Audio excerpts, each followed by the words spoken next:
lahumul Fatihah. A'udzu billahi minasyaitonir rajim. Alhamdulillah. Iyyaka na'budu Bismillahirrahmanirrahim. Alhamdulillah rabbil alamin. Wassalatu wassalamu asyrafil anbiya wal mursalin sayyidina Muhammadin wa alihi wa sahbihi ajma'in. Assalamualaikum warahmatullahi wabarakatuh. Waalaikumsalam warahmatullahi Waalaikumsalam wabarakatuh. warahmatullahi wabarakatuh. Hari ini kita sambung syarahan kita yaitu sejarah bagian ketiga, ini bagian akhir. Lepas itu bagian. Jadi harus diingat kita ahli sufi dan pelajaran yang kita belajar ya tasawuf. Tasawuf mengajar tentang ilmu ketuhanan. Dan kita ahli sufi yang mengikut ilmu tasawuf ini dipanggil ahli sufi sudah ada zaman-zaman dahulu. Belum datang Islam. Dan dalam sejarah Islam, sebelum Islam datang ke Mekah,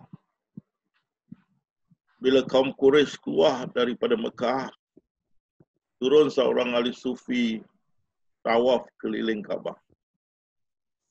Dan bila tahu Rasulullah SAW hijriah ke Madinah, ramai ahli sufi dari lembah dan bukit turun masuk Madinah.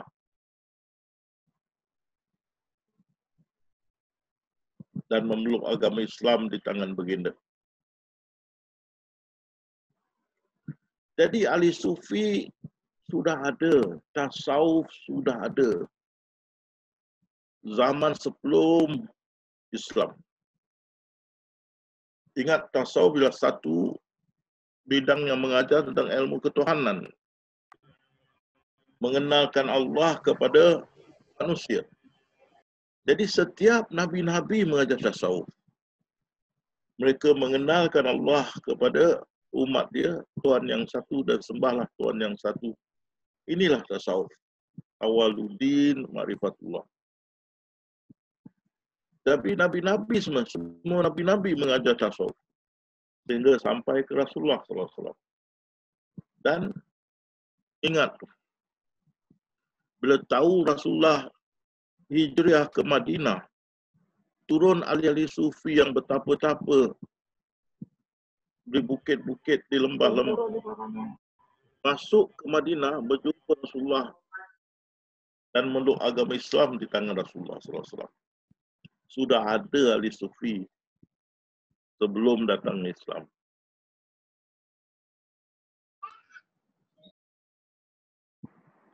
Dan lihat juga, ingat dan lihat juga bahawasanya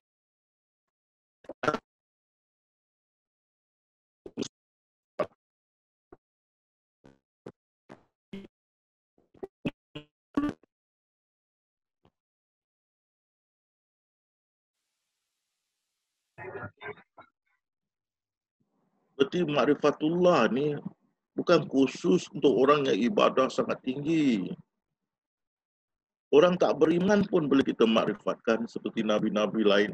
Seperti juga sahabat-sahabat. Memakrifatkan yang bukan Islam. Boleh. Tak perlu cari orang yang ibadah tinggi, tak perlu. Orang tak ada agama pun boleh dimakrifatkan. Dan kita tengok hasil dari makrifat Rasulullah SAW kepada sahabat-sahabat, sungguh kuat iman mereka. Sehingga Rasulullah bersabda SAW, sebaik-baik umat zamanku, zaman selepas mereka dan zaman selepas mereka. Tentu sahabat-sahabat yang tidak beriman tu, bila dimakrifatkan, impak makrifat tu memberi kesan yang mendalam sehingga sanggup mereka pecahkan semua peti-peti, pasu-pasu arak, botol-botol arak yang mahal-mahal kerana haram. Lepaskan, tutup perniagaan babi. Ceraikan isteri, berpuluh-puluh tinggal 4. Berhenti dari meminum arak, itu kesukaan. Berhenti dari berjudi, itu kesukaan. Berhenti. Berhenti dari berzina dan sebagainya. Ini hidup mereka berubah. Orang yang tidak beriman dimarifatkan. Impak itu sangat kuat. Berubah mereka. Seperti malam dengan siang. Beza. Gitu. Jadi bila Rasulullah SAW tak ada, wafat, baginda dah pesan pada pada para sahabat, bila kau jumpa kaum Yahudi, pujuk mereka beriman kepada Allah. Bila mereka dah beriman pada Allah, dan sesudah mereka kenal Allah, sesudah mereka makrifat kepada Allah, maka beritahu sembahyang 5 waktu itu wajib. Jadi waris tu Anbiya tu turun kepada sahabat. Tugasan untuk memakrifatkan ummah turun pada sahabat. Dan sahabat jalankan dengan sebaik mungkin. Bila sahabat tak ada, itulah zaman tabi'un. Tabi'un mereka yang jumpa sahabat tapi tak jumpa Rasulullah SAW. Pada abad-abad inilah timbullah tarikat dalam sejarah Islam. Macam mana timbulnya tarikat dalam zaman Islam? Ini adalah abad ketiga Hijriah. 300 tahun ke atas selepas Hijriah. Rasulullah SAW tak ada, sahabat sudah tak ada, timbul ini. Ini boleh dikatakan bid'ah, suatu yang baru. Macam mana dia timbul?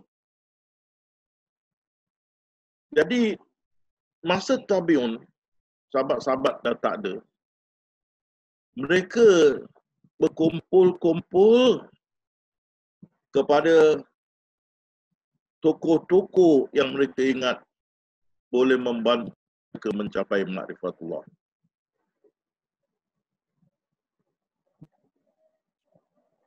Tokoh-tokoh yang mereka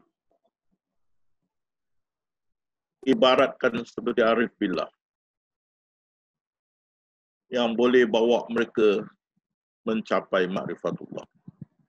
Mereka berlonggok-longgok ke sekeliling tokoh-tokoh ini. Saya ingatkan, kalau kamu tak ada kunci pintu makrifat, kamu tidak boleh buka. Banyak ayat-ayat Al-Quran yang adalah ayat makrifat. Kalau tak dibukakan pintunya, kamu tidak akan nampak. Sehingga satu sastrawan Singapura, Cikgu Rahman Makasan bilang saya, bila dia masuk saya punya kelas, 26 tahun saya cari Ustaz, nak fahamkan di mana kamu memandang, di situ aku ada. 26 tahun. Saya masuk Ustaz punya kelas, 5 minit saya sudah faham.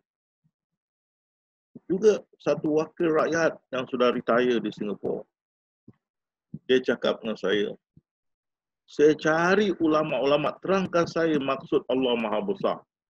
Tak ada orang boleh terangkan. Tapi saya terjumpa YouTube, awak punya YouTube, saya ikut, saya faham. Ya. Jadi, tidak semua orang boleh buka ini ilmu. Melainkan kamu dapat kunci. ini ilmu. Dan saya dah berkata berapa kali saya dapat ini daripada Rasulullah SAW. Kalau nak buktikan, memang saya tak boleh lah. Sama ada you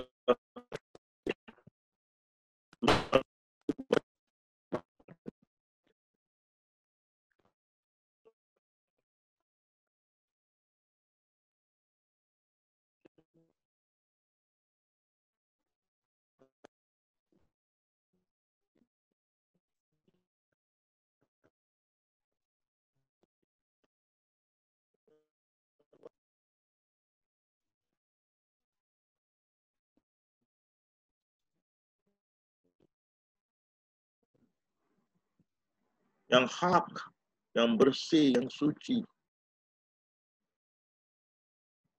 Dan selama ini dicari.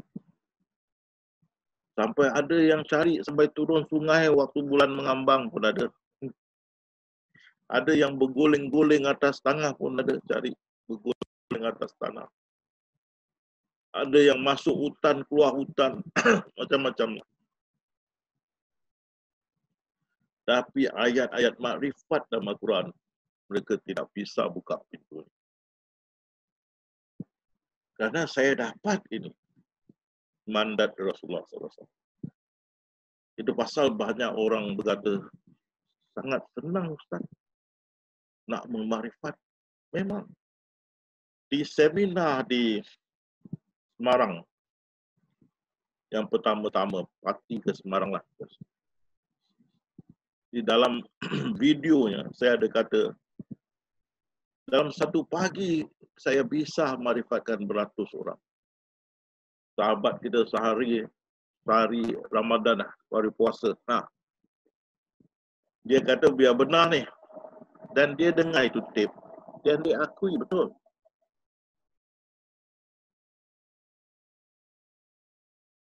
Jadi nak cari ni arif billah adalah mustahil. Tak semua orang bisa. Enggak ada kuncinya, kamu enggak bisa buka ini pintu marifat. Maka di zaman tabiun tu mereka mengeliling toko-toko yang ada. Dan toko-toko ini kerana tak ada kunci buka pintu makrifat. Mereka membuat kajian-kajian, cara-cara, teknik dan sebagainya yang boleh membantu murid-murid yang datang kepada mereka. Semoga berjaya mendapat makrifatullah. Makrifatullah.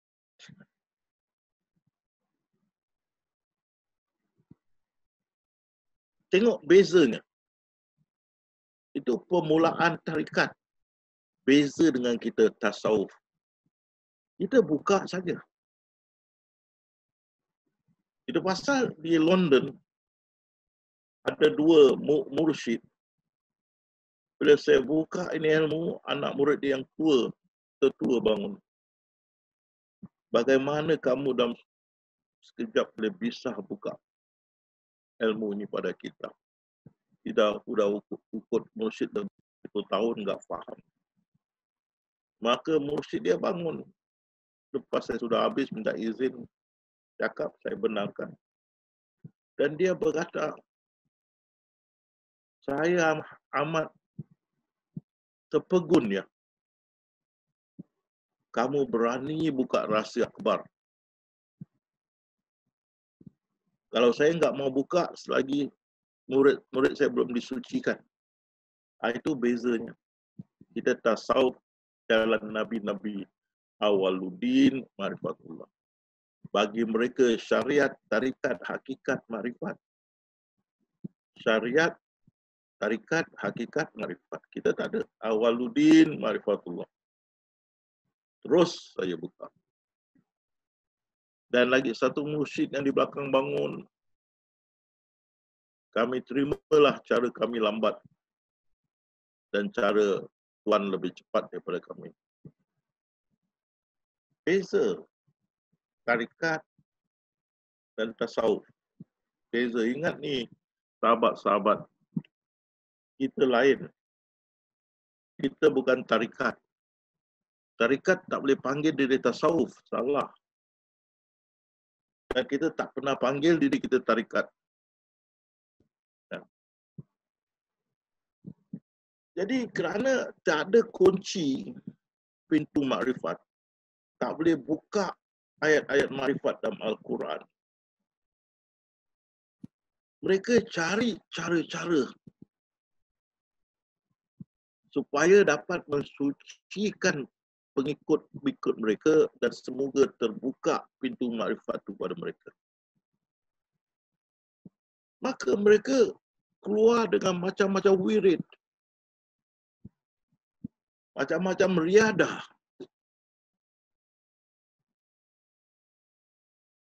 Yang paling nyata tu, dia wirid menerusi lidah, menerusi hati, dan lepas tu sir, rahsia diminda.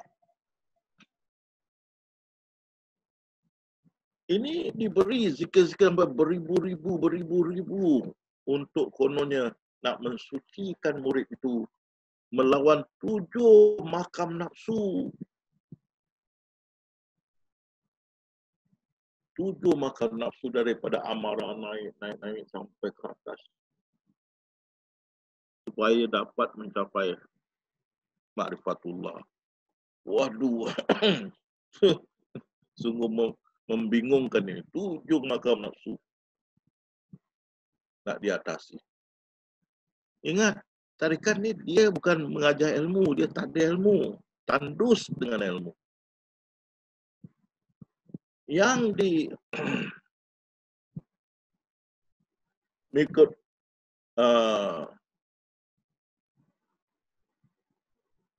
Buya Hamka, mereka cuba beberapa khafiat. Dan dengan itu mereka percaya cara-cara ini bisa, maka inilah caranya mereka sampaikan anak muridnya. Dan berzikirlah mereka lisan kapsil, berzikir. Tak ada ilmu. Tak diajar ilmu. Tidak ada.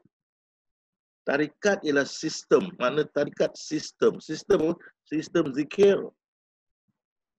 Tak ada ilmu. Zikirlah. Daripada lisan kepada kaf, pada sir, iaitu dimindah.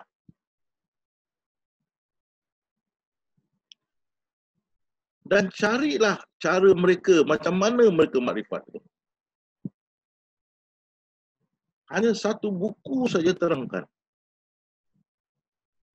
Qadir As-Sufi punya, tapi ini juga saya ingat dipetik oleh Martin Link dalam buku dia Wali Abad ke-20. Saint of the 20th Century. Dia ada petik. Di mana ahli tarikat ni, dia menulis dalam mindah dia alif lam lam ha. Dan merenung ayat itu. Hilang dia tulis balik. Hilang dia tulis alif lam lam ha. Dalam mindah dan dia renung. Sehingga datang ilham. Aku yang awal, aku yang akhir, aku yang zahir, aku yang batin. Dia buat tidak tahu. Turun lagi. Kedua kali dia buat tak tahu. Turun ketiga kali dia jawab. Aku tahu dia awal dan akhir. Aku tahu dia yang batin. Bagaimana dia yang zahir? Ya, ini pun masalah ulama syariah. Pasal ini ahli tarikat ni, dia nampak batu, kayu, pokok dan sebagainya macam mana. Dia yang zahir. Jadi dia kata pada ilham tu balik, Aku tahu awal dan dia yang awal, dia dan akhir. Aku tahu dia yang batin. Tapi yang zahir ni, macam mana dia kayu, batu, pokok dan sebagainya. Maka turun ilham tu dan memberi dia tahu bukan yang zahir di mana dari dalam terzahir. Aku yang zahir. Ya. Baru dia faham. Padahal kita senang saya tu itu zat terzahir tu. Seperti air dengan air batu. Air berupa air batu. Ataupun plastik berupa botol. Atau kaca berupa cawan. Ataupun lumpur berupa belanga. Ataupun getah berupa sandal cepet. Kita faham itu. Dari dalam terkeluar. Jadi ilham tu maksudnya dia yang zahir dari dalam akhir. Baru dia faham. Dia faham sebulan 4 hari. Nasib dia baik.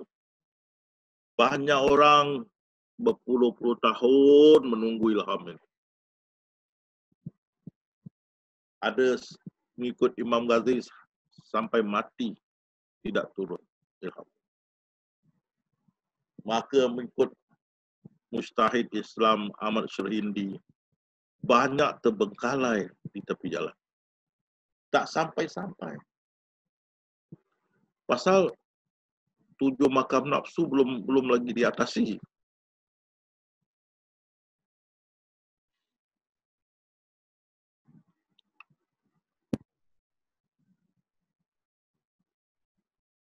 Jadi ini dia bezanya tarikat dengan tasawuf. Tasawuf ilmu. Tarikat sistem zikir. Tak ada ilmu.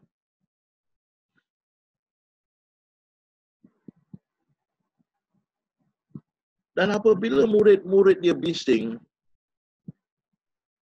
seperti satu ahli tarikat mengadu pada saya, 20 tahun saya ikut mursyid. Nak terangkan Allah Maha Besar pun tak tahu. Dengan ustaz sekejap saya dah bisa beritahu. Jadi tarikat dia tak ada ilmu, dia sistem zikir. Kerana tandus dengan ilmu anak murid bising. Zikir-zikir tak berilmu. Jadi ditangkap muatlah wahdatul wujud. Padahal dia tidak sedar wahdatul wujud sudah ditolak oleh Sayyidina Ali radhiyallahu anhu dalam zaman dia.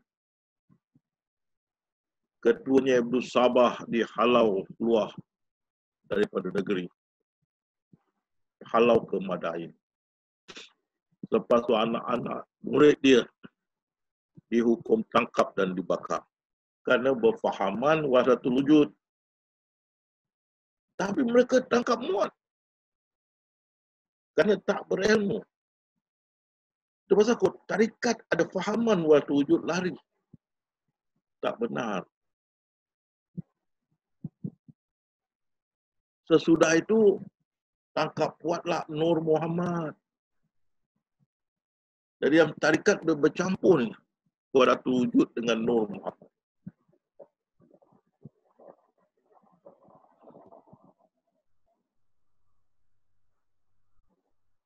Konon kita ni asal dari Nur Muhammad. Ciptaan semua dari Nur Muhammad. Wahdatul wujud, kita semua ini adalah Tuhan. Satu dalam ramai, ramai dalam satu. Nur Muhammad, separuh Allah, separuh Muhammad. Kita datang daripada Muhammad.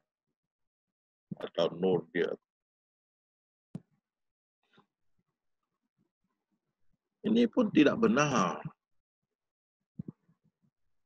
Dr. Yusuf Qadawi fatwa tak ada dalil untuk dipegang. Tak boleh. Mereka rujuk ke surah An-Nur.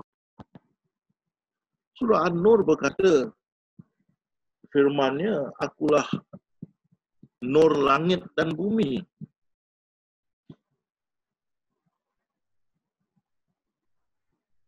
Maksudnya akulah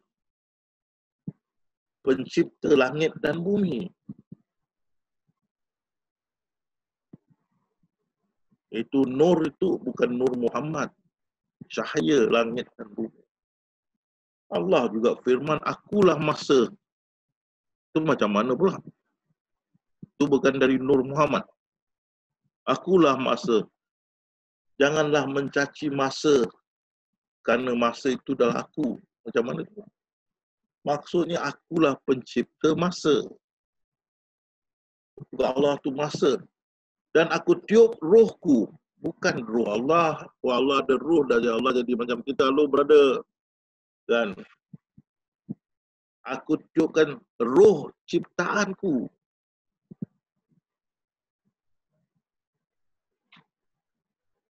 Jadi mereka nak gunakan Nur Muhammad sebagai apa tu, Suratun Nur tu, surah Nur tu sebagai Nur itulah Nur Muhammad. Betul. Kan? Pasal Allah pemberi, akulah masa. Jangan caci masa, akulah masa. Dari Rasulullah bukan masa.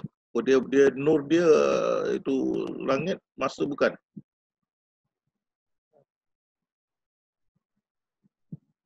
Jadi ini pun ditolak. Tak boleh. Mereka tangkap muat. Sebenarnya mereka tak boleh tangkap muat. Mereka sistem zikir khusus. Jangan keluar daripada itu. Maka kita boleh terima.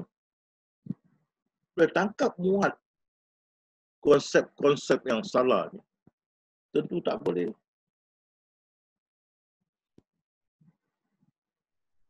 Timbul lagi Karim Jili dengan fahaman manusia yang sempurna. Bila diperiksa, semua manusia yang sempurna adalah mursyid-mursyid tarikat. Mana pergi sahabat? Dan Rasulullah SAW berkata, umat yang terbaik adalah zamanku. Tak ada. Maka timbullah konon ada kabinet dalam dunia ni dengan DP Gaus, Autad dan sebagainya. Ini semua rekaan, dongengan yang tidak masuk di akal. Dan juga mereka mempraktiskan rabitah, iaitu kita salat seolah-olah kita melihat Allah. Kerana pintu makrifat tidak terbuka, macam-macam dongengan, rekaan timbul. Iaitu kononnya dia sembahyang ingat wajahkan mursyid dia. Mursyid dia sembahyang atau salat wajahkan mursyid dia. Mursyid tu pun salat wajahkan mursyid dia sampai mursyid kononnya sampai kepada Rasulullah SAW. Rasulullah SAW Mi'raj melihat Allah. Jadi mereka salat dengan rabitah begitu. Mereka salat seolah-olah ihsan melihat Allah. Wah, jauh. Dari Shah Alam so pergi Kuala Lumpur. Dia pergi Vietnam, Australia, baru balik. Jauh betul. Ingat Allah sudah cukup. Kan? Dan kalau nak sampai ihsan, mesti mursyid itu atau guru itu mesti buka itu pintu makrifat. Tidak buka, itulah kita buta. Itu pasal ada Al-Quran bagi ahli sufi, diangkat hijab yang menghijab matamu dan mata kamu sudah tajam. Ini dia. Dan kita lihat kebenaran yang buat kita nangis.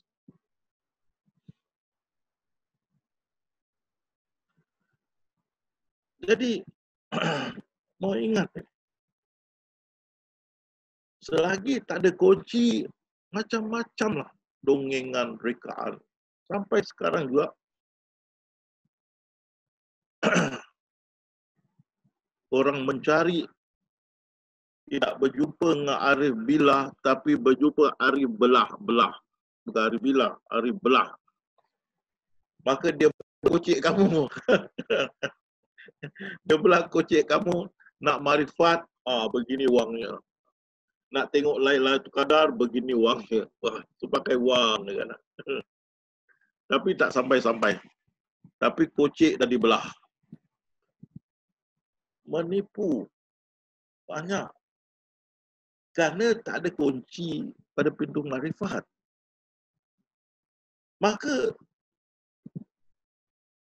marah ahli-ahli sufi dalam zaman itu.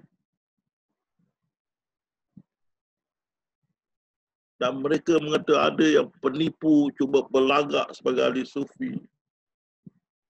Ada konon bersyarah tentang semua, meripik, meraban.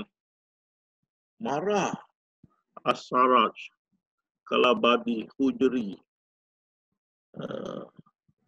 Banyak lagi lah ahli sufi yang awal. Marah betul. Bukan saja ahli sufi zaman pada masa itu marah yang awal. Juga kita punya imam-imam ni tabi'un, imam-imam Syafi'i mengatakan jangan campur mereka. Kamu campur mereka pagi, petang kamu jadi dungu. Syafi'i, Imam Syafi'i. Ni ahli pada ahli tarikat.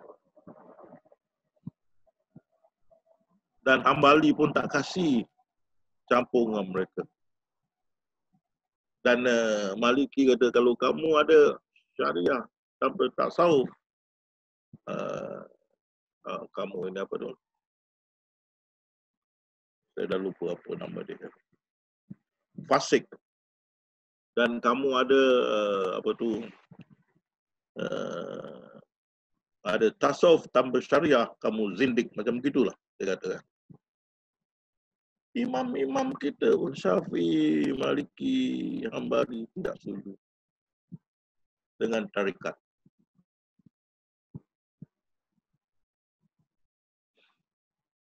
Lagi dengan kefahaman wahdatul wujud, lagi marah ahli-ahli sufi yang awal. Dengan fahaman Nur Muhammad, marah ahli sufi yang awal. Itu pasal ditekankan mesti ada syariah. Tapi Alhamdulillah, sahabat-sahabat, saya ada syariah sampai ke bahagian master dan saya bimbing awak tidak lari daripada syariah. Ada tambahan-tambahan ibadah kita yang pelik-pelik.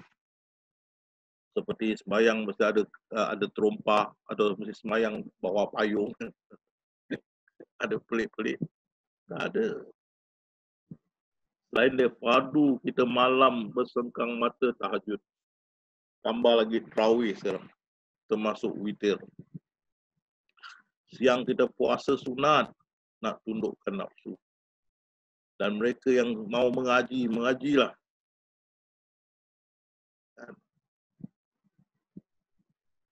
Mau banyak sedekah.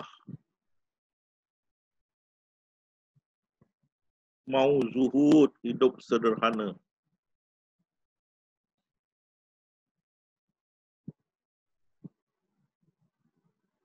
Mau pegang pada syariah. Dan sebenar-benar takut pada Allah SWT. Kita pegangan. Ada nampak penyelewengan itu malah lebih keras daripada ahli syariah. Bukan senang mau puasa hari-hari. Melainkan 5 hari yang tak boleh itu. 2 hari raya, hari tasyrik. Bukan senang. Bukan senang mau bangun malam, mau sembahyang tahajud 20 rakaat ke atas. Tiap-tiap malam. Mau banyak disiplin. Iman yang kuat. Kental. Kita boleh. Itu pasal ahli sufi yang awal menekankan kita mesti beroperasi dalam kerangka syariah.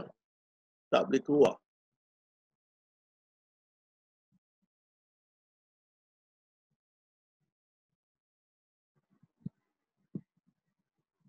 Dan kita sentiasa dalam zikrullah.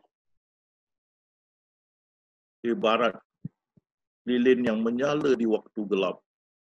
Kita tak boleh matikan. Kalau mati kita dalam kegelapan. Dan Rasulullah SAW bersabda, inilah amalan yang lebih tinggi daripada jihad dan lebih tinggi dari sedekah emas, wang dan sedekah emas dan perak. Ini dia. Zikrullah. Ingat Allah.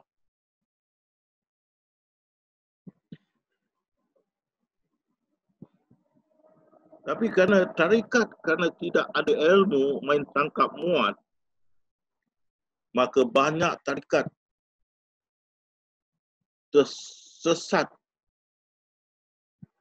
masuk ke fahaman Wahdatul Wujud, masuk ke fahaman Nur Muhammad dan Rabitah.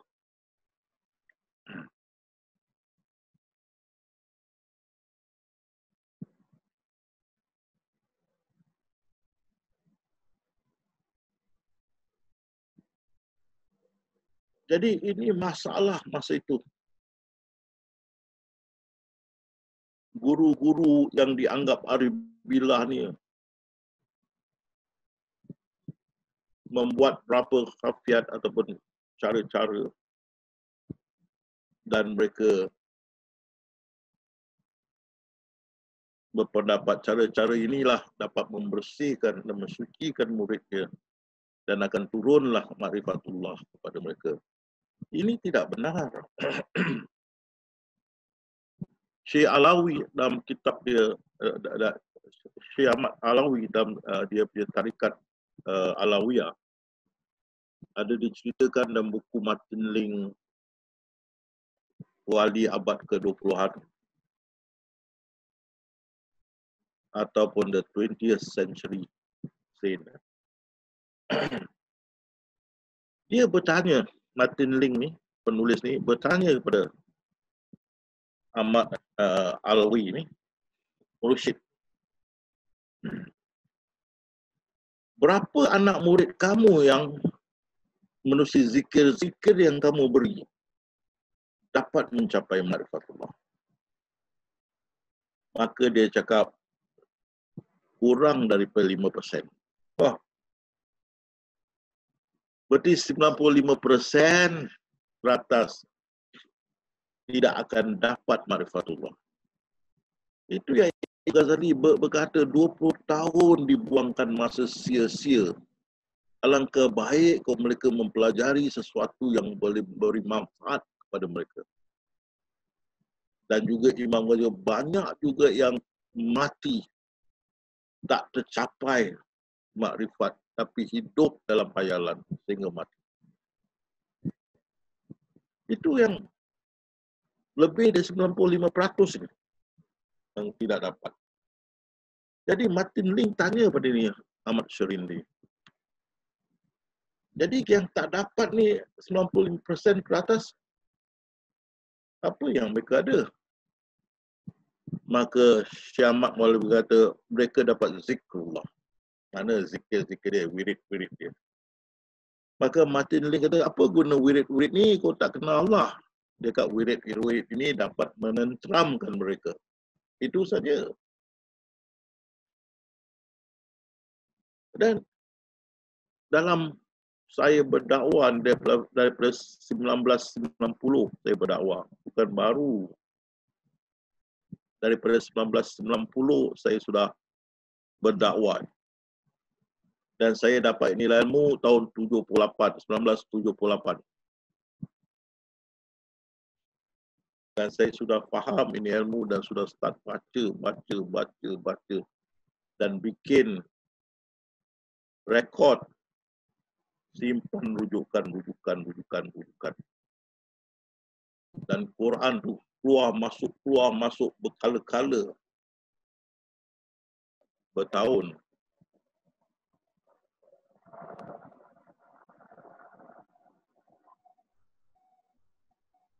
Dan saya sudah mengajar mula-mula dari rumah ke rumah. Lepas tu masjid. Lepas tu saya keluar kepada umum. Dan saya tidak takut tentang ilmu saya. Saya dedahkan di YouTube. Dan saya tidak sembunyikan, saya terangkan dengan jelas. Dan hampir saya boleh katakan 80%, hampir 80% mendapat ma'rifatullah daripada saya menerusi YouTube. Saya tidak hadir depan mereka, mengajar mereka. Karena ilmu ini yang mengajar. Karena kuncinya saya ada, saya boleh jadikan sungguh senang menjadi satu fenomena orang mencapai ma'rifatullah melalui YouTube. Tapi kalau kita tanya dengan ahli tarikat, oh mesti ada mursyid, tak ada mursyid tak boleh.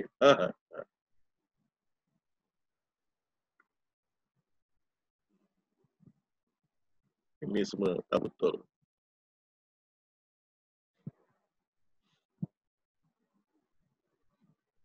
Jadi yang awak lihat ini, yang saya sampaikan ni, saya sampaikan dari keluhuran hati saya. Ada saya buka mata, semua ada dalam. Awak tengok deh saran saya 1, 2 dan 3 ni, ada buka mata, mana saya tengok. Kerana ilmunya ada di dalam saya. Alhamdulillah, so, kerana kuncinya sudah diberi. Melekat ini ilmu dalam hati saya. Yang membimbing saya apa yang nak dikatakan, nak disampaikan.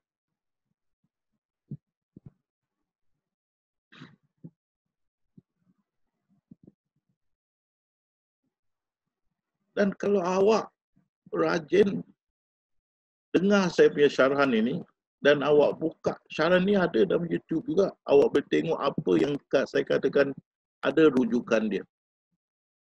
Di buku mana, di kitab mana, di hadis apa, firman apa. Cuma Zoom ini saya tidak ada kesempatan nak menunjukkan itu semua. Tapi kalau awak rajin boleh dapat. Semua ada dalam syarahan yang di YouTube.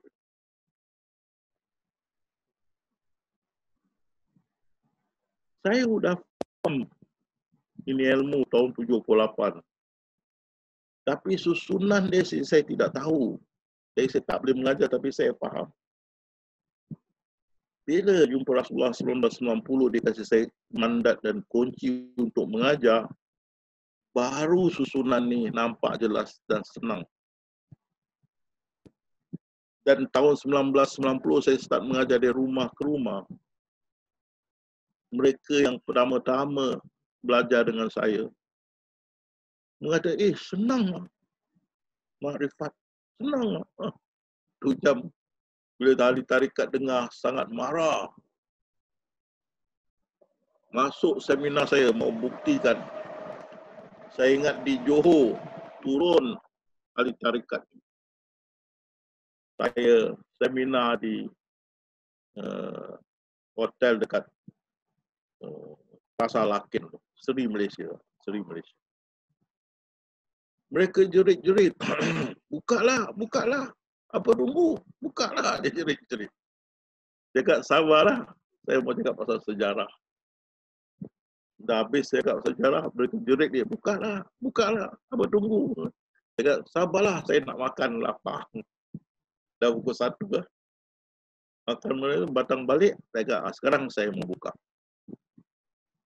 Bila saya buka pintu makrifat, 2 guru mereka, guru ke Khalifah, saya tahu, tapi saya pandang sebagai guru lah, nangis.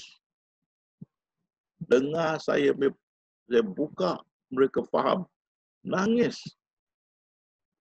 Yang menjerit-menjerit satu-satu lari keluar, pelan-pelan keluar. daripada hall itu, dewan itu keluar cari. Udah habis ini 2 orang jumpa saya, Ustaz, inilah kita cari. Bertahun Ustaz. Nangis. Dijerit, bukalah, saya buka.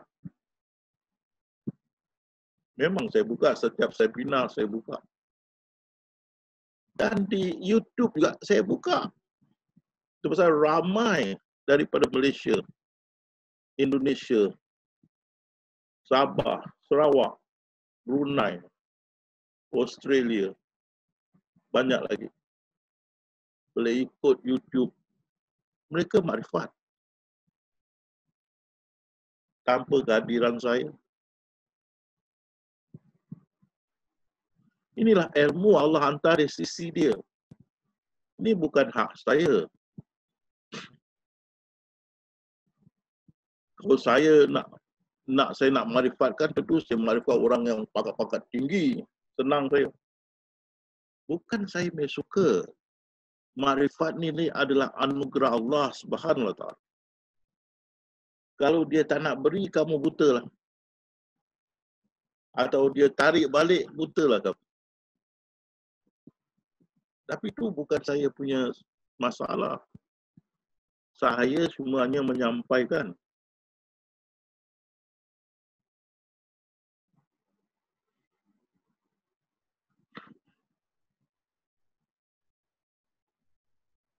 Jadi, toko-toko ini, kerana tak ada kunci makrifat, tak boleh buka. Dan kalau jumpa guru-guru yang berada, macam gitulah. Gitulah. Awak cari sendirilah. Ini memang tak ada kunci temberang. Jaga kocik, jangan dia ahli belah.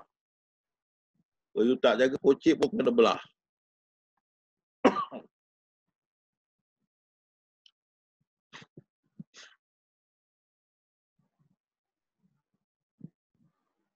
Maka bukan saja dia buat cara begitu, zikirlah beribu-ribu.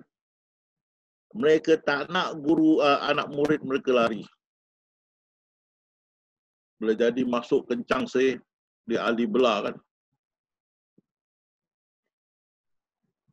Anak murid punya sumbangan banyak-banyak, kuat lah. Dia tak mau lari. Dia ikat.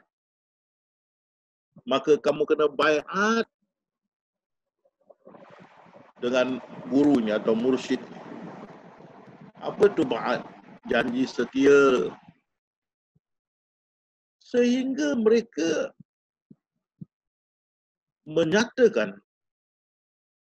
kalau kamu menukar mursyid, mereka kata murtad. Waduh, murtad lah, ya Allah. Tukar mursyid murtad, alamak. Kan? Teror betul. Ini tak betul. Tak ada dalam syariah menulis ini syariah mereka sendiri. Kerana tak nak anak murid lari. Pasal ini masuk kencang punya. Tiap-tiap bulan collection dia anak murid kaya.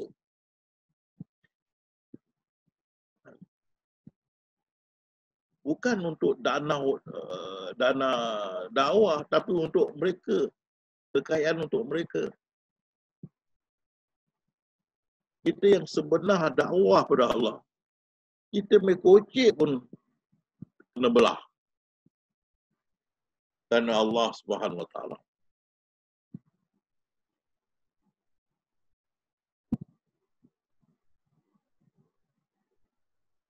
Kita berkorban wang ringgit, tenaga, masa dan sebagainya untuk Allah. Tidak meminta bayaran, upah ke apa, penat ke tak ada. Tidak meminta kepujian. Tidak. Tidak minta dihormati. Tidak. Tidak minta dikenali. Kerana pada makrifat. Bila kalian masuk dalam seminar saya, kalian kenal Allah akhir seminar, bukan saya. Ini boleh diakui hampir ke semua peserta. Siapa kamu kenal selepas ni? Allah. Itu dia makrifatullah. Kalau saya yang terkenal, itu soal lawan tauqid. Tak boleh. Saya tak terkenal, tak apa. Asal Allah, asal orang balik dari seminar, oh, jelas, faham. Di mana aku memandang. Di situ dia ada. Dialah yang zahir, dialah yang batin. Faham. Dan mata tidak buta dan dapat melihat kebenaran. Dan impaknya merubahkan kita. Itu dikatakan oleh Imam Ahmad Rafi, satu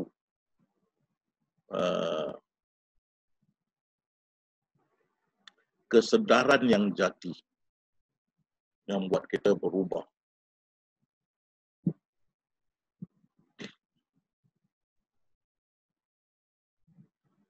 Jadi mesti baiat. Kalau tukar mursyid, apa? Murtad. Tak apa. Belakang dia kasih zikir, lisan, tafsir. Kan? Tak ada ilmu. Kasih zikir. Tunggu turunnya ilham.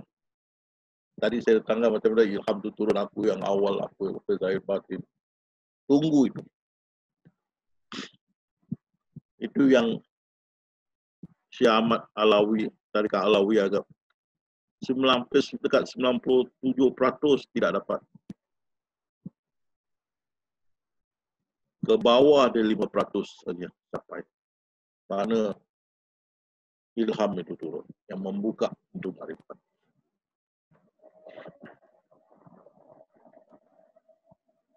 Sesudah itu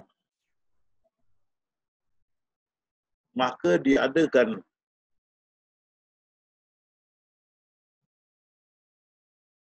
talqin, iaitu majlis perpisahan, kerana kamu dah sama standard dengan guru dah bermakrifat, maka diadakan majlis perpisahan, diadakan talqin. Di situ nama kamu pun ditulis sebagai guru atau mursyid yang boleh menyampaikan ilmu ini.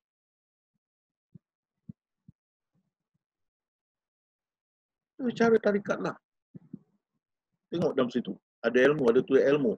Ada baiat, zikir, lisan, tafsir, ilham, talqin.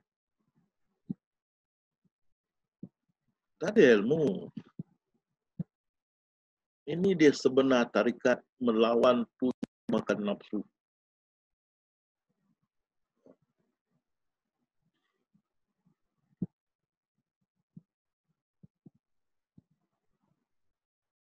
Jadi ramai tu kepenatan zikir berpuluh-puluh ribu. Tak habis kena tambah lagi, tak habis tambah lagi. Banyak give up. Satu khalifah tarikat pernah berkata, seperti terjun di tengah laut tanpa tebing. Berenang, penghabisan tenggelam.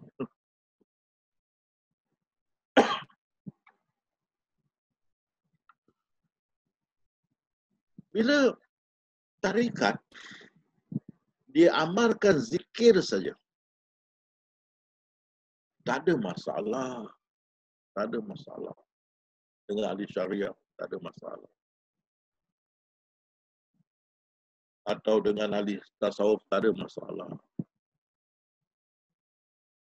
Tapi bila mereka tangkap muat ilmu yang songsang, wahaman wadatul wujud, wahaman nur Muhammad,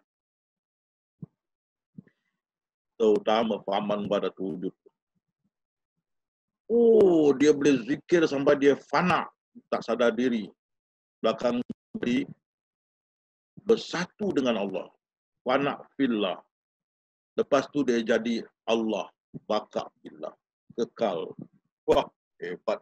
Besi panas dah jadi api. Tidak beza besi panas dengan api. Wah. Habis, dah jadi Tuhan apa jadi? Tak payah solat lagi. Tak payah solat nak sembah siapa, dia Tuhan. Tak payah puasa lagi. Syariah hanya untuk orang biasa, bukan untuk Tuhan. Wah, hebat betul. Taklif syariah, beban syariah terangkat daripada mereka. Mereka tidak dibebankan oleh syariah. Maka marah orang. Maka orang berkata, kalau syariah tidak terpakai kepada kamu, ini kita kata pada ahli tarikat yang menyeleweng, apa ibu kepada kamu, kamu boleh pakai? Maka dia jawab, ibu pun boleh pakai. Pasal syariah tak terpakai pada kita. Hanya orang-orang yang tidak sampai ni peringkat tak boleh. Mereka boleh. Orang geram lagi, bertanya ahli syariah pada mereka. Kalau kamu dah jadi Tuhan, apa martabat Rasulullah?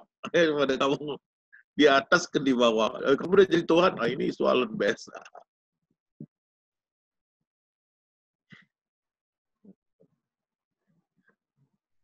Dia sudah jam, so pening kepala. Dia jawab, martabat kita lebih tinggi dari Rasulullah. Subhanallah. Wali lebih tinggi daripada Nabi. Maka ditanya mereka apa dalil. Dia tunjuk kepada Khidir itu dianggap seorang wali mengajar Musa AS seorang Nabi. Jadi wali itu peringkat lebih tinggi daripada Nabi. Ini merepek kan. Nabi itu maksum. Diampunkan segala dosa. Wali apa ada? Kan? Setiap hari bulan masuk kuali. Kuali neraka. Kan? Merepek.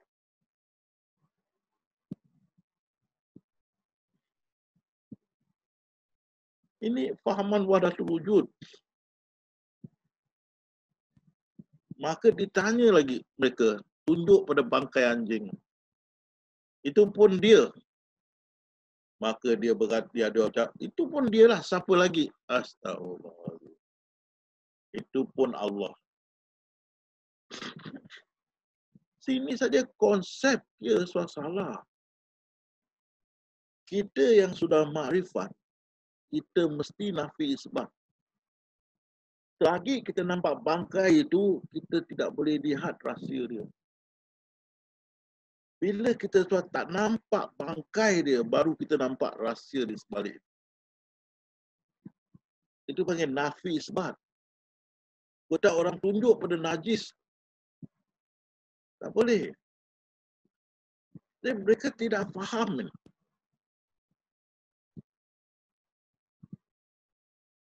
Jadi bangkai itu pun Allah.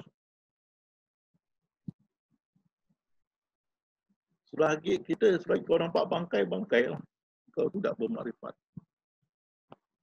Bila kita nafikan wujud itu, baru kita makrifat.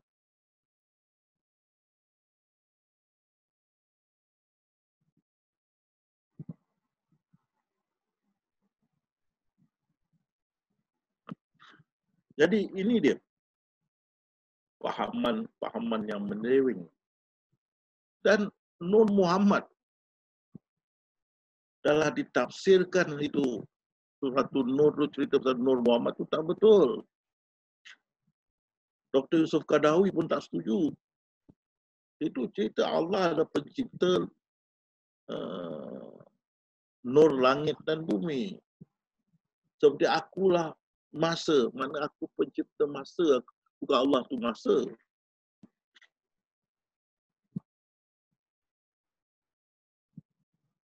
Jadi jangan mencerca, mencaci masa. Masa itulah aku. Anak Adam mengguris atau melukai aku bila dia mencaci masa, kalau masa itu adalah aku. Maksudnya kita mencaci ciptaan Allah, tentu kita mengguris ataupun macam menghina Allah. Itu pasal kita tak boleh tengok Mina jongang kita usik, jongang. Tak boleh. Itu hak Allah, itu ada ciptaan Allah. Kamu tak berhak menghina. Jadi kalau menghina tu macam menghina Allah SWT. Tapi yang lebih teruk dalam fahaman Nur Muhammad, dia kata Ahmad tu bila dibuang M jadi Ahad. Ahmad itu dibuang M tanpa mim menjadi Ahad. Dan mereka mengatakan tidak berbeza Allah dan Subhanallah. Ya Allah.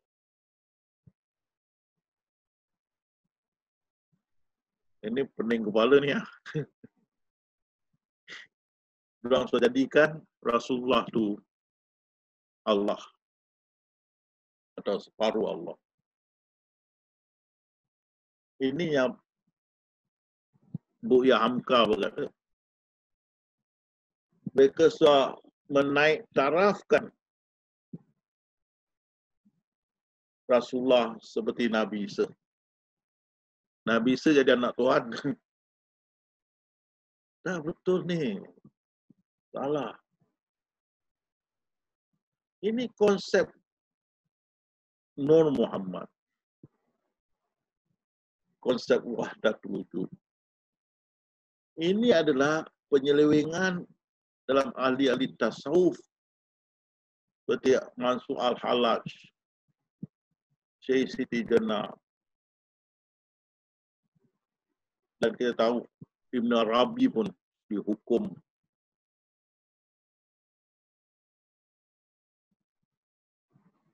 Sehingga dia punya kuburan tidak dihormati dan dirosakkan dan sebagainya. Bila dia wafat.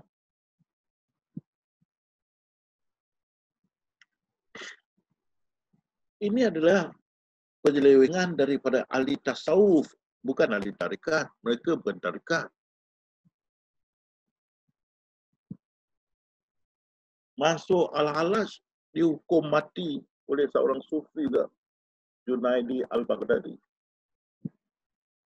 Dia tengok Syekh Siti Jenar dihukum mati oleh Wali Songo pun ahli sufi.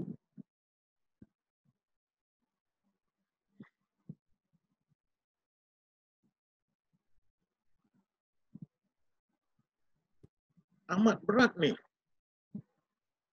Fahaman Nur Muhammad juga dan wahdatul wujud, kedua-duanya manusia boleh jadi Tuhan.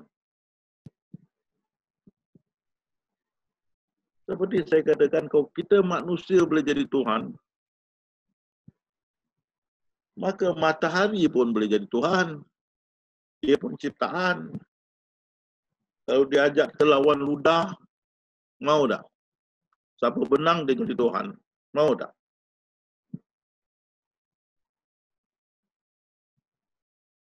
Jangan kita berangan-angan yang bukan-bukan ni. Betul ni syaitan. Tak boleh.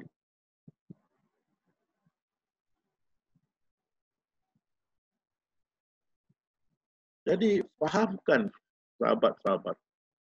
Tasawuf bukan tarikat. Tarikat sudah ada zaman-zaman dahulu sebelum Islam. Sudah ada sampai datangnya Islam masih ada. Tarikat timbul 300 tahun sesudah Hijriah. Sesudah Rasulullah tak ada. Sahabat-sahabat tak ada. Masa dalam zaman Tabi'un dia timbul. Dan juga 3 imam tidak setuju. Hanafi tidak kata apa-apa. Tapi Hambali, Maliki, Syafi'i tolak. Dan kita mazhab Syafi'i. Kadang ikut mazhab Syafi'i. Imam ini pun tak setuju. Macam mana? Kita ikut Syafi'i. Pun kena tak setuju. Kita ikut ini imam.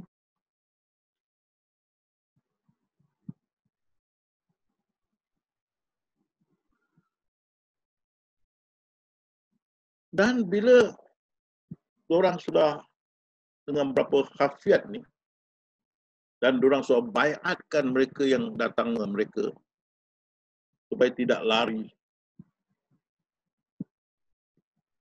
maka menjadi satu fenomena pada masa itu. Dan pada abad ke-4 Hijriah, 400 tahun selepas Hijriah, tarikatnya merebak seluruh dunia. Seluruh dunia.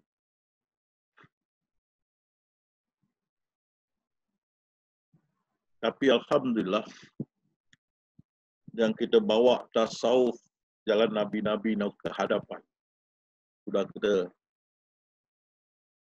dakwahkan semenjak 1990 sampai sekarang. 30 tahun, 1990 sampai sekarang, bukan baru. 30 tahun saya berdakwah.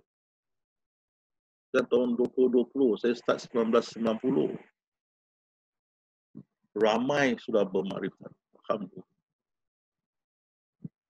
Dan mereka dulu objek, hati itu penuh dekat dada. Nak ingat Allah mesti ada. Sampai saya menghadap mereka di, kalau saya tidak salah, di Malang, tidak salah. Berhujah tentang hati. Tapi yang mereka yang mengikut saya, dengan praktikal latihan yang diberi, mereka sedar, benar, nak ingat mesti pakai akal, mindah kita. Bukan pakai hati. Hati tak ada fungsi ingat. Bedak orang gila di Tanjung Rambutan boleh kita lepaskan. Ingat jangan pakai akal lagi tahu, tu dah rosak.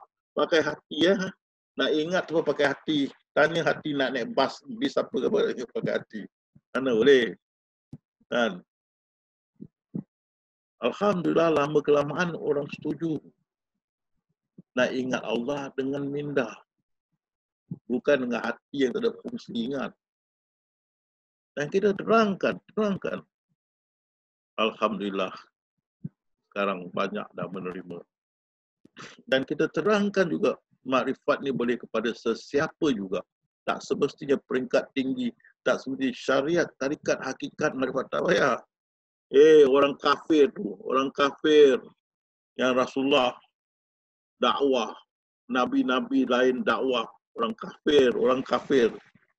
Mana ada syariat, tarikat, hakikat, makrifat? Mana ada syariat, tarikat, hakikat? Mana ada? Rasulullah berdakwah tu, sahabat-sahabat belum Islam lagi. Jangan meripik syariat, tarikat, hakikat, makrifat. Meripik ni kan, menyusahkan umat.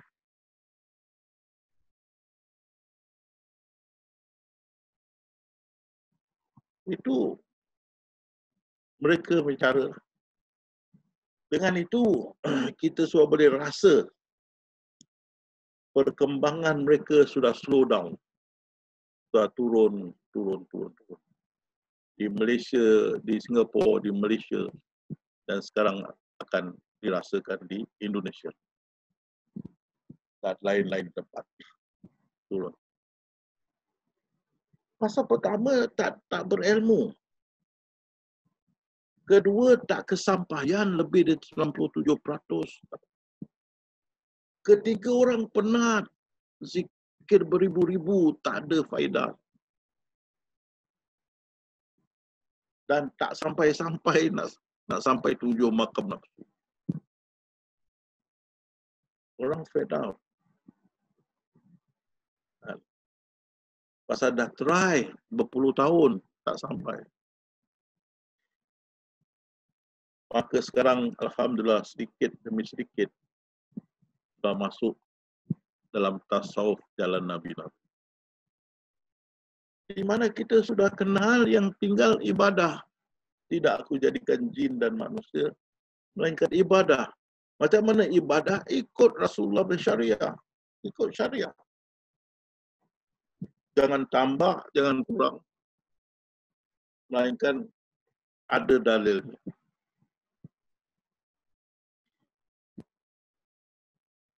Kita ahli sufi.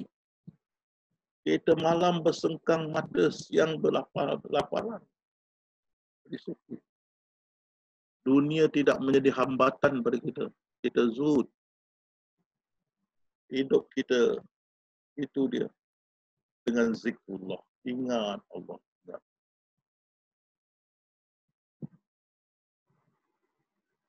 Jadi, Ingatlah sahabat-sahabat.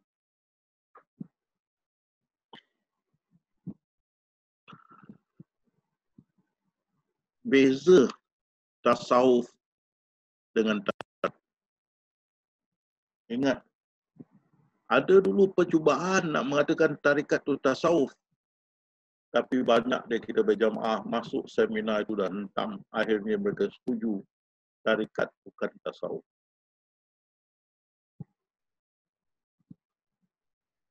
Jadi saya berhenti di sini sambil mengucapkan selamat berpuasa menyambut bulan Ramadan.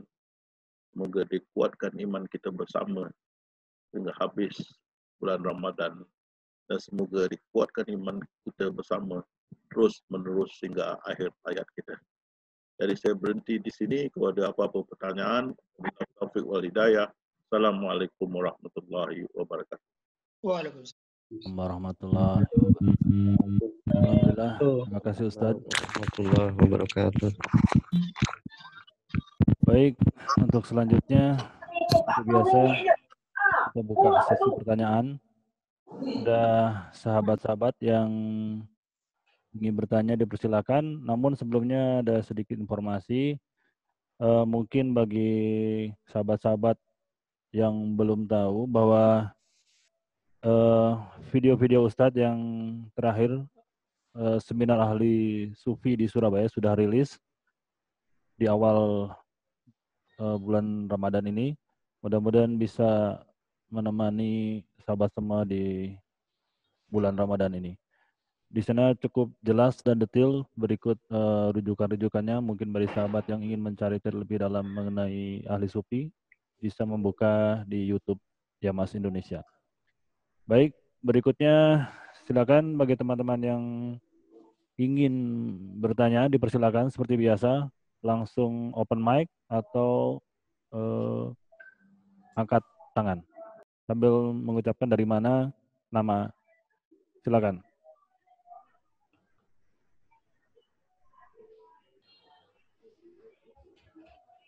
Ada yang bertanya? Silakan. Sahabat Malaysia, Indonesia, Singapura dipersilakan. Bertanya Pak Ustadz. Pak Yusdeka, dipersilakan Pak. Ya. Assalamualaikum Pak Ustadz. Saya ingin bertanya Pak Ustadz, kalau di tarekat gitu Pak Ustadz ya, berzikir itu, kenapa dalam zikir itu kadang-kadang kita berteriak-teriak ya, kadang-kadang kita menangis yang sangat keras gitu Pak Ustadz ya, kemudian kadang-kadang kita terjatuh gitu Pak Ustadz. Kenapa kalau berzikir tarekat itu seperti itu Pak Ustadz? Pengaruh apa itu Pak Ustadz? Boleh dengar saya cakap ni? Dengar Pak Ustadz. Okey, alhamdulillah. Ini buat saya teringat Kristian ya. Kristian. Dia ada apa talk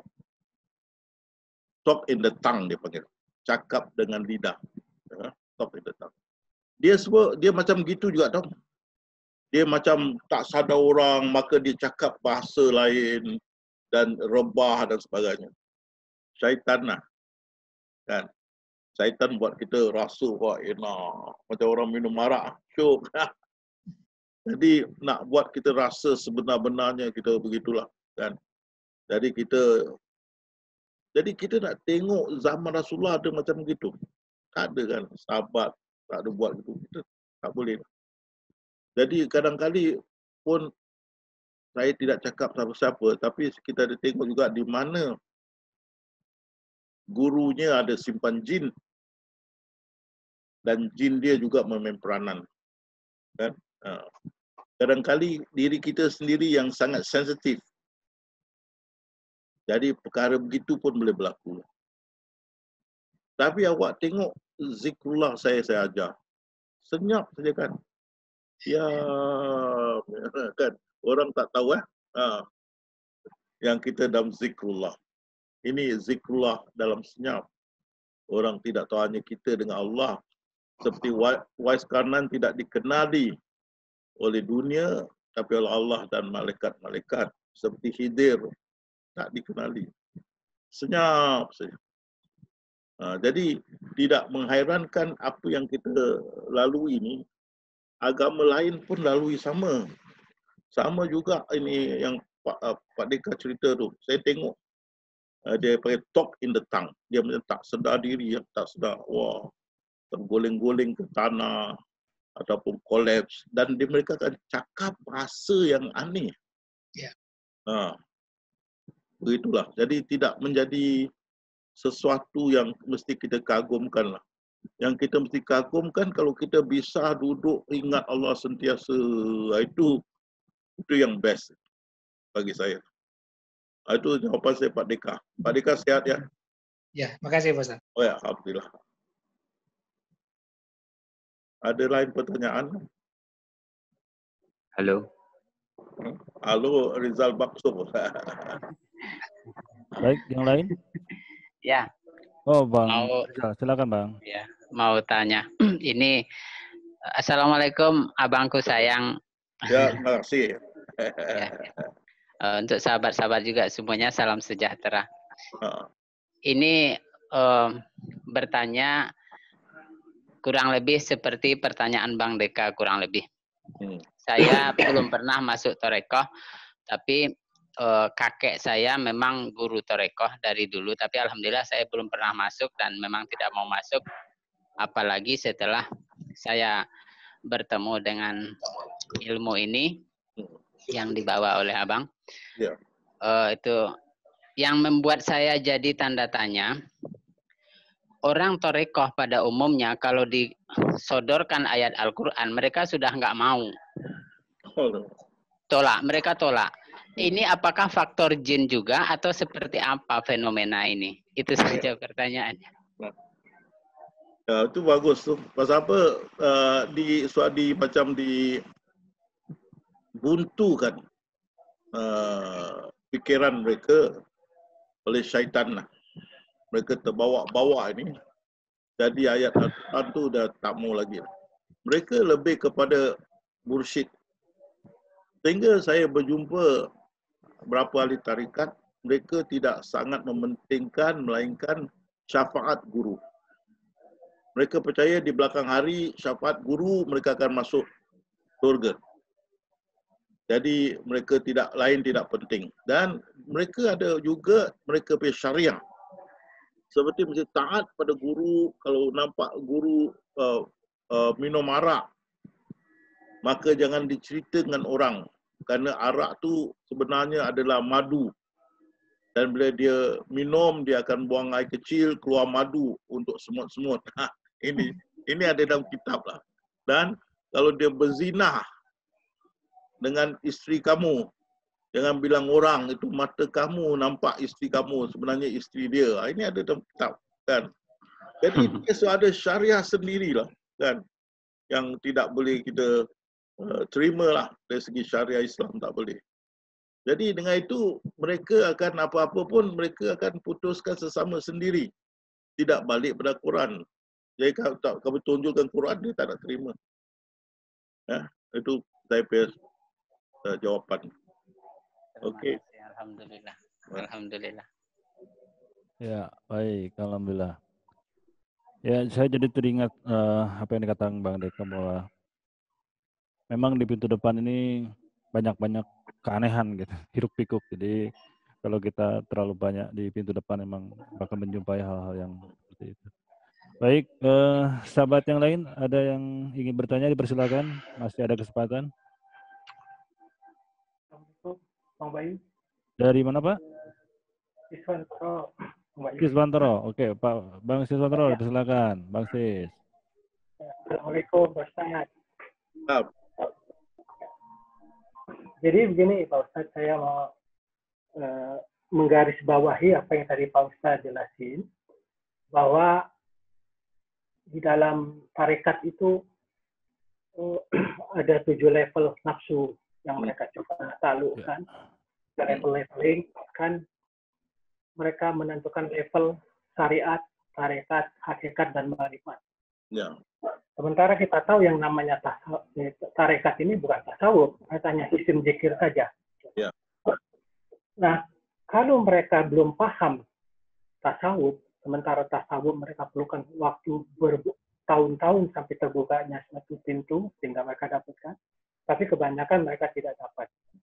Bagaimana mereka bisa menentukan makna tarekat, masa hakikat dan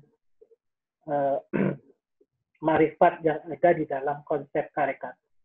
Lalu di konsep kita, jelas kita mengenal ada sifat, ada hakikat, ada marifat. Ya. Ini saya tanyakan, apa yang mereka dengan hakikat dan marifatnya tarekat? Padahal mereka belum terbuka marifatnya. Ya, itu soalan yang baik. Ini juga pada awal-awal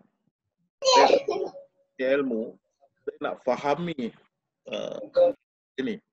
Jadi saya buat kajian sendiri tentang bezanya hakikat dan marifat dalam tarikat. Loh, tak ada satu buku yang jelas. Setiap itu bercampur aduk, hakikat menjadi tarikat, hakikat menjadi marifat, marifat menjadi hakikat, seperti tak ada beza. Padahal senang saja. Tengok sandal copet, itu sifat, hakikatnya getah, makrifatnya pokok getah. Tengok belanga, hakikatnya lumpur, makrifatnya paya. Tengok baju, hakikatnya benang, makrifatnya kapas. Tengok cawan, hakikatnya kaca, makrifatnya pasir putih. Tapi kalau ada senang, pergi cari. Tidak ada buku yang menjelaskan ini. Tidak ada. Saya puas cari.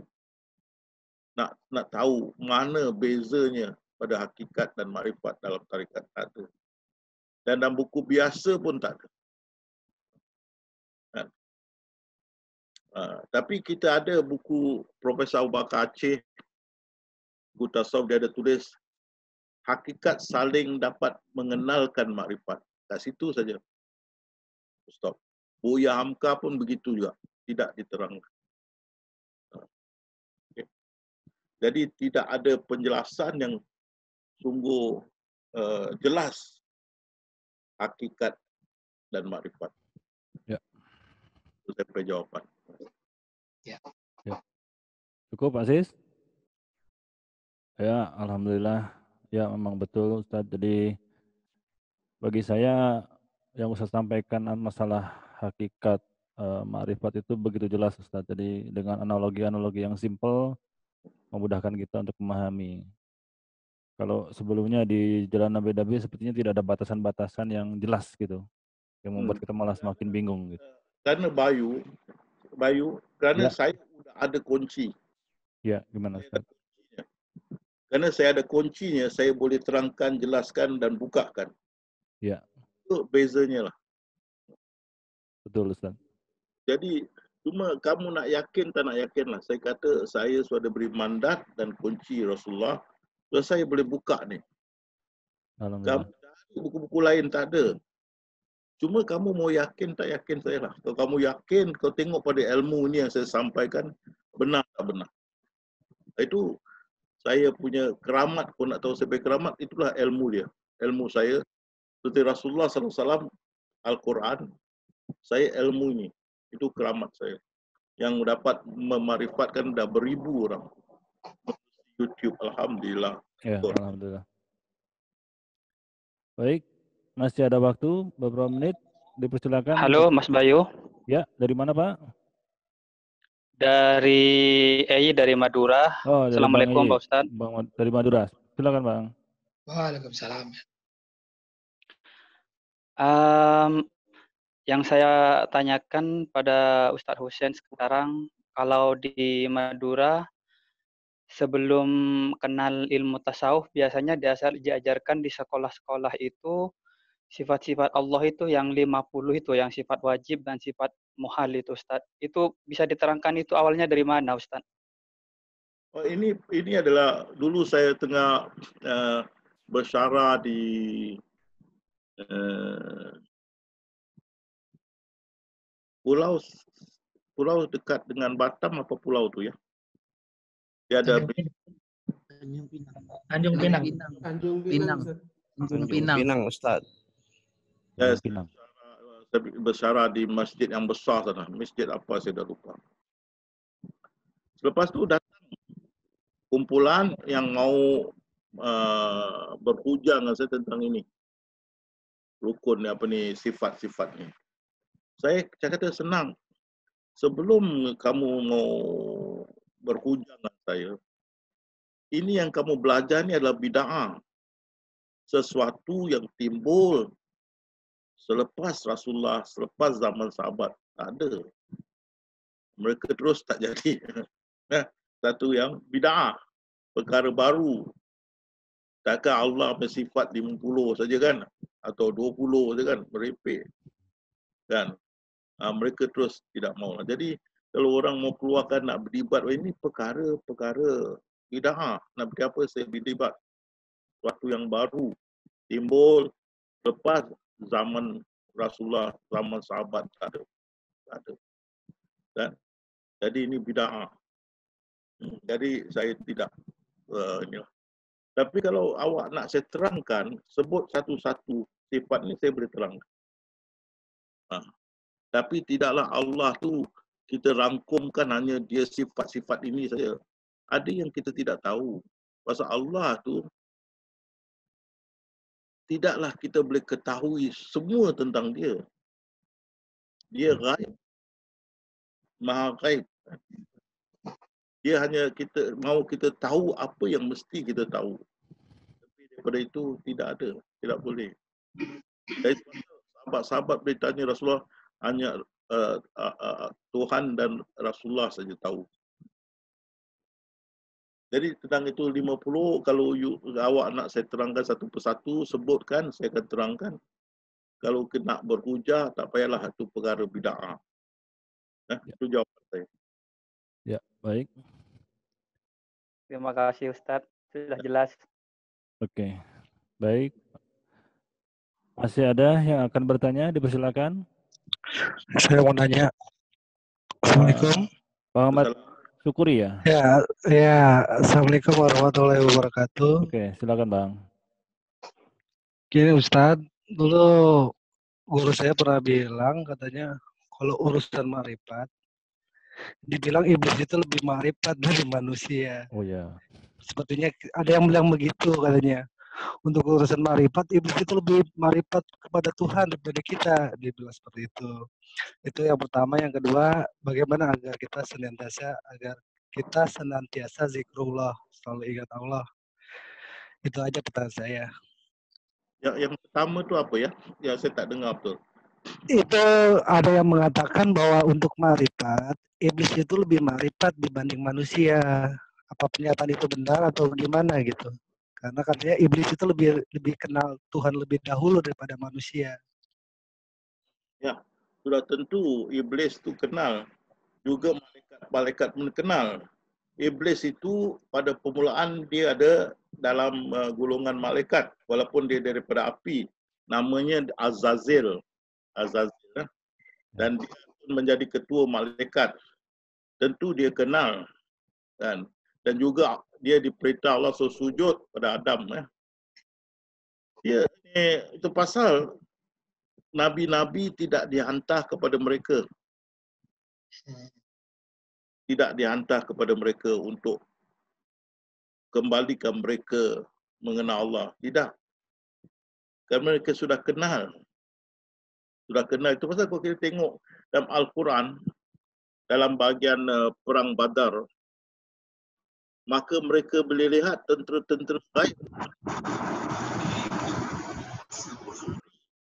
Dan di dalam Al-Quran ada tulis, aku lihat apa yang kamu tidak lihat dan aku takut pada Tuhanku. Dia lari. Kan? Dia dah kenal. Dia sudah kenal. Kan? Jadi tidak dinafikan, dia lebih kenal daripada, dan dia adalah kalau kita kirakan seniman yang paling lama berlakon dalam pentas Allah. belum arwah lagi, masih ada lagi, kan? Okey, jadi memang dia sudah kenal. Oleh itu nabi-nabi tidak dihantar kepada syaitan-syaitan iblis untuk mengembalikan mereka kepada Allah. Mereka sudah kenal. Itu saya punya jawapan. Ya, oke, terima kasih. Baik, selanjutnya ada sahabat kita dari Malaysia, Bang Sapawi ya dari Malaysia. Silakan Bang kalau ada pertanyaan yang akan disampaikan pada Ustadz. Assalamualaikum warahmatullahi wabarakatuh. Ya, Ustaz dan rakan sahabat semua. Saya ada soalan semasa saya buat ROC tempoh hari lah. Saya memandang seolah-olah saya berada di dalam air, Ustaz. Minta penjelasan daripada Ustaz macam mana tu. Terima kasih, Ustaz. Ini bahasa ROC aja lah kan? Ya, ya. Bukan dalam ibadah, bukan dalam salat ya. ROC aja kan? Dalam ROC aja, Ustaz. Kita ada dua cara. Masa Rasulullah dibawa dalam keadaan hal. Itu dipanggil keadaan hal. Dia satu hari 80 keadaan dia termasuk. 80 keadaan hal, dipanggil hal, H-A-L, hal. Dan Rasulullah satu hari 80 keadaan hal dia masuk. Jadi yang awak alami itu adalah keadaan hal. Ya, saya pun banyak kali lah. Tapi saya punya tidaklah dalam air. Tapi saya biasa pergi dari satu dusun kepada satu dusun yang lain. Saya pernah, bukan pernah, selalu. Dari satu keadaan kepada satu keadaan saya. Itu dipanggil hal. Hal. Okey? Itu jawapan saya. Tapi tidak semestinya kita sudah berperingkat tinggi, tidak. Tak apa. Tidak ada. Cucu-cucu kita punya kelebihan dalam kita zikrullah tu, kita ingat Allah. Jadi kita punya diri dibawa dari satu keadaan hal kepada satu keadaan hal. Itu yang dilalui oleh Rasulullah SAW 80 kali sehari. Jadi tak ada masalah. Biasa. So apa yang perlu saya lakukan? Tak ada, relax lah. Dan satu saya dapati bila dalam keadaan hal, tengok apa yang nak diajar kita. Perhatikan masa kita dalam keadaan hal itu, apa yang Allah nak kita pelajari. Jadi kalau you dalam air itu, perhatikan apa pelajaran di situ. Okey. Ya. Assalamualaikum. Salam. Baik, ini ada yang mengangkat tangan. Bang Fajri dari Solok akan bertanya. Assalamualaikum Ustaz. Waalaikumsalam. Izin bertanya Ustaz. Dan mohon maaf sebelumnya, kayaknya ini agak lari dari topik yang Ustaz jelaskan Ustaz. Pertanyaannya, adakah saat-saat tertentu untuk kita berada di pintu depan dan pintu belakang Ustaz? Tak faham. Apa dia? Adakah saat-saat kita untuk melihat dari sisi pintu depan maupun pintu belakang Ustaz? Soalnya kan gini Ustaz, kalau kita melihat dari pintu belakang, kita memandang tidak ada kewujudan Ustaz. Dan apa-apa yang berlakuan itu adalah ketentuan Allah. Jadi kita akan lebih banyak diam dan hanya melihat Ustaz. Cuek lah istilahnya gitu Ustaz. Saya nak terangkan. Pintu belakang tu bila kita tengok ke depan mengarah ke mata kita. Yang kamu katakan itu base camp. Dia sama juga. Macam ceiling kepala bunga.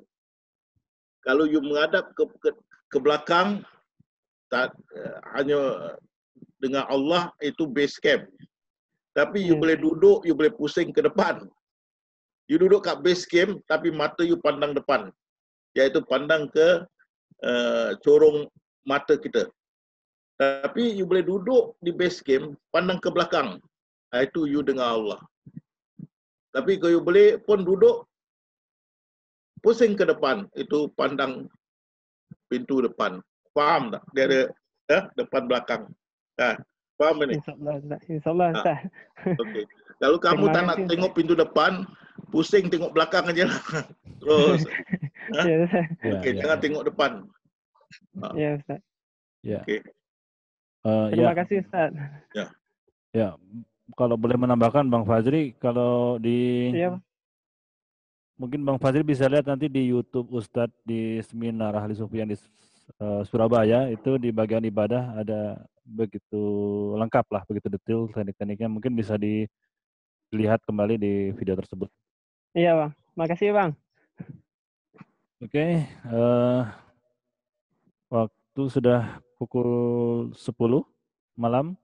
Apakah masih ada yang mau bertanya, sahabat yang lain? Atau kita cukupkan sampai di sini? Tidak ada ya? Saya kira sudah cukup malam ya. Terima kasih Ustaz. Terima kasih Ustaz. Assalamualaikum warahmatullahi wabarakatuh. Warahmatullahi wabarakatuh.